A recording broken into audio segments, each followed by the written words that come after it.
जय हिंद बच्चों, कैसे हैं आप लोग।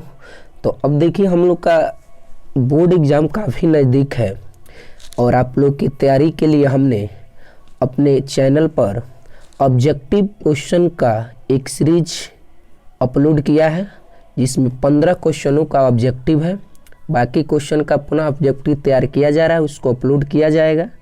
उस सीरीज को आप देखिए और उसके बाद हमने यहाँ पे कुछ क्वेश्चनों का शॉर्ट क्वेश्चनों का हमने आंसर सहित क्वेश्चन लेके आए हुए हैं और इस वीडियो को भी देखिए जिससे कि आपको इस साल बोर्ड एग्ज़ाम में काफ़ी बेहतरीन फ़ायदा होगा। तो आइए हम लोग आगे बढ़ रहे हैं, देख रहे हैं कि कैसे कैसे महत्वपूर्ण प्रश्न हैं जो कि बोर्ड एग्ज़ाम में पूछे जाने की संभावना है। आप अपने तैयारी को बेहतर करना चाहते हैं तो आप हमारे चैनल स्मार्ट स्टडी एक्सप्रेस से जुड़े रहिए और इस चैनल को अपने दोस्तों में भी बताइए। तो आइए अब हम लोग देखते हैं पहला क्वेश्चन क्या है। पहला क्वेश्चन है पूर्ण आंतरिक परावर्तन से आप क्या समझते हैं। ये क्वेश्चन तो फिजिक्स के प्रकाश चैप्टर का बहुत ही महत्वपूर्ण प्रश्न है। इसका आंसर देखिए हमने पहले से ही लिख के रखा है जिससे कि आपको परेशानी ना हो। फिगर सहित है, हमने समझाया है। देखिए यहाँ पे इसका प्रश्न का आंसर क्या है। जब प्रकाश की किरण सघन माध्यम से चलकर विरल माध्यम में प्रवेश करती है, तो मैं आपको बताता चलूँ सघन और विरल माध्यम क्या होते हैं। तो जिस माध्यम का अपवर्तनांक कम होता है किसी दूसरे माध्यम की अपेक्षा, तो जिस माध्यम का अपवर्तनांक कम होगा वह माध्यम विरल होगा और जिस माध्यम का अपवर्तनांक अधिक होगा वह माध्यम क्या होगा, सघन होगा। तो अगर प्रकाश हमारी जो है सघन माध्यम से चलकर विरल माध्यम में जाती है तो आपतन कोण का मान इतना बढ़ाया जाए कि अपवर्तन कोण का मान क्रांति कोण के मान से अधिक हो जाए तथा इस समय अपवर्तित किरण परावर्तित किरण में बदल जाती है।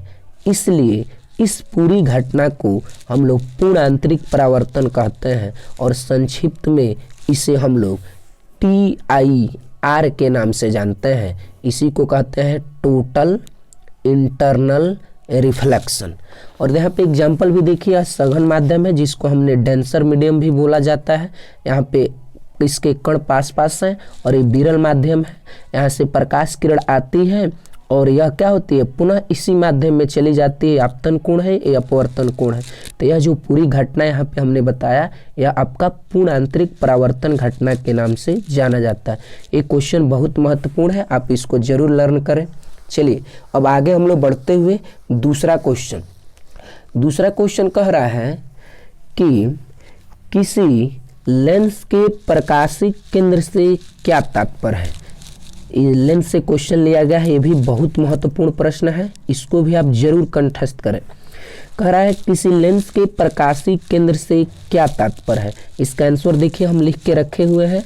इसका आंसर है लेंस के मुख्य अक्ष पर स्थित वह बिंदु जिससे होकर गुजरने वाली प्रकाश किरण बिना विचलित हुए सीधे निकल जाती है तो उसे लेंस का प्रकाशिक केंद्र कहते हैं।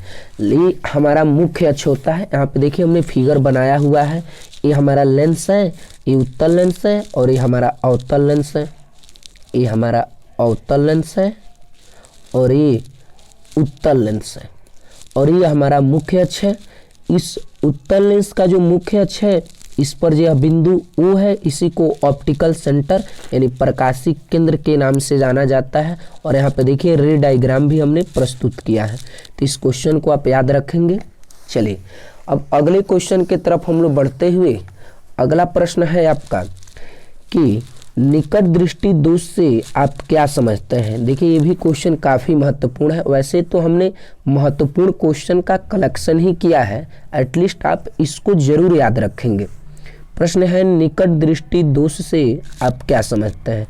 उत्तर है यहाँ पे दृष्टि दोष का वैसा प्रकार जिसमें निकट की वस्तु स्पष्ट रूप से दिखाई देती है लेकिन दूर की वस्तु स्पष्ट रूप से दिखाई नहीं देती है तो उसे हम क्या कहते हैं, निकट दृष्टि दोष कहते हैं।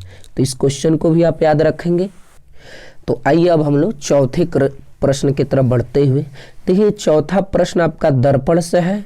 कह रहा है अवतल दर्पण के दो उपयोग लिखिए। हाँ, ये क्वेश्चन बहुत VVI है, बहुत ज़्यादा इम्पोर्टेंट है ये क्वेश्चन, इसको जरूर आप याद रखेंगे।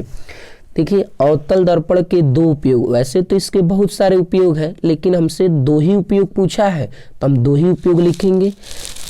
अवतल दर्पण का जो पहला उपयोग है वो दाढ़ी बनाने वाले दर्पण के रूप में होता है, और दूसरा गाड़ी की अग्रदीप जिसको हम लोग हेडलाइट कहते हैं, और सर्च लाइट व टार्च आदि में इसका प्रयोग किया जाता है। तो ये आपके दो अवतल दर्पण के उपयोग हैं। अब आइए हम लोग आगे बढ़ते हुए, अगर यह वीडियो आपको अच्छा लग रहा है तो इस तरह से डेली बाय डेली आपको वीडियो अपने चैनल स्मार्ट स्टडी एक्सप्रेस पे पहुंचाया जाए आपको। इसके लिए इस वीडियो को आप अधिक से अधिक दोस्तों में शेयर करें, और मेरे चैनल पर अगर आप नए हैं तो मेरे चैनल को सब्सक्राइब करें। डेली आपको तैयारी के लिए कुछ मटेरियल प्रोवाइड कराया जाएगा। देखिए अगला क्वेश्चन जो है वह कह रहा है प्रकाश के अपवर्तन संबंधी स्नेल का नियम लिखिए। हाँ, ये क्वेश्चन काफ़ी महत्वपूर्ण है। देखिए स्नेल का नियम, तो भाई स्नेल का नियम क्या होता है आप अपने विद्यालय में पढ़े ही होंगे जरूर, और नहीं पढ़े होंगे तो आइए हम इसका आंसर यहाँ पे बता दें आपको, जान जाइए, इसको जरूर आप याद करेंगे।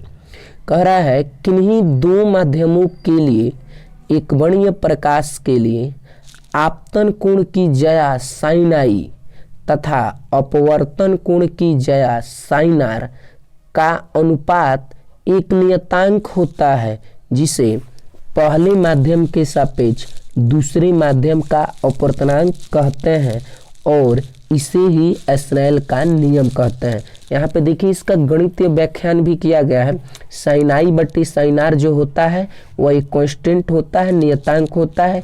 इसी नियतांक को हम लोग अपवर्तनांक, और अपवर्तनांक को हम लोग n से दर्शाते हैं, यानी n equal to sine i by sine r. ये स्नेल के नियम का गणितीय व्याख्या है और यहाँ पे भाषा के रूप में आपको बताया गया है। तो ये स्नेल का नियम है, इसको आप जरूर याद रखेंगे, पूछे जाने की इस साल संभावना है। ठीक है, चलिए आगे अब हम लोग बढ़ते हुए आपका नेक्स्ट क्वेश्चन जो है 6 नंबर क्वेश्चन है कि प्रकाश के प्रकीर्णन से आप क्या समझते हैं। देखिए वीडियो से आपको प्रश्न एक बार में अगर याद नहीं हो पाते हैं तो वीडियो मेरे चैनल पे पड़ा रहेगा, आप इसको दोबारा देखिए, तिबारा देखिए, कई बार देखिए, जब तक आपको स्पष्ट समझ में नहीं आ जाता है और याद नहीं हो जाता है। चलिए आगे जो प्रश्न है वो कह रहा है प्रकाश के प्रकीर्णन से आप क्या समझते हैं। ये भी क्वेश्चन काफ़ी महत्वपूर्ण है, प्रकाश से रिलेटेड है।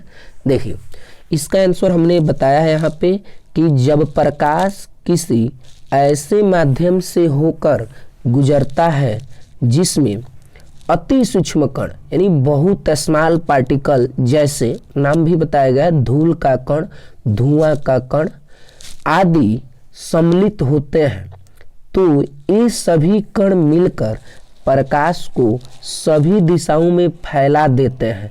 इसी पूरी घटना को हम लोग प्रकाश का प्रकीर्णन कहते हैं।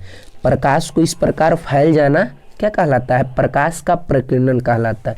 इस पर आधारित एक एग्जाम्पल भी है, जैसे आकाश का रंग नीला दिखाई देना, ये भी आपके प्रकाश के प्रकीर्णन घटना पर आधारित है। अब चलिए हम लोग आगे बढ़ते हुए जो क्वेश्चन है वह क्वेश्चन पूछा जा रहा है कि लेंस के क्षमता से आप क्या समझते हैं। लेंस की क्षमता एवं फोकस दूरी में क्या संबंध है, इसका मात्रक भी लिखिए। देखिए यह भी अंतिम क्वेश्चन है, ये भी बहुत ज़्यादा महत्वपूर्ण है, और यह क्वेश्चन 3 क्वेश्चनों को मिलाया हुआ है।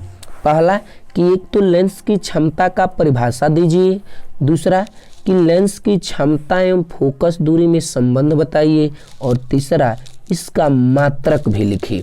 तो देखिए हम तीनों का यहाँ पे आंसर बताए हैं।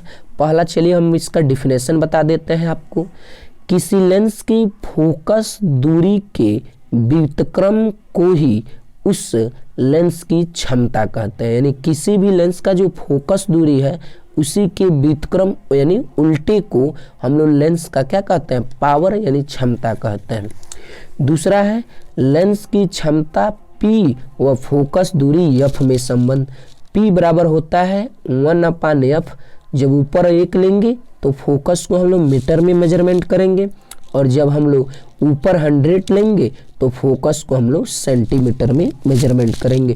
तो यह इन दोनों में रिलेशन हो गया, संबंध हो गया। और तीसरा क्वेश्चन जो इसने पूछा था कि मात्रक भी बताइए, क्षमता का मात्रक क्या है।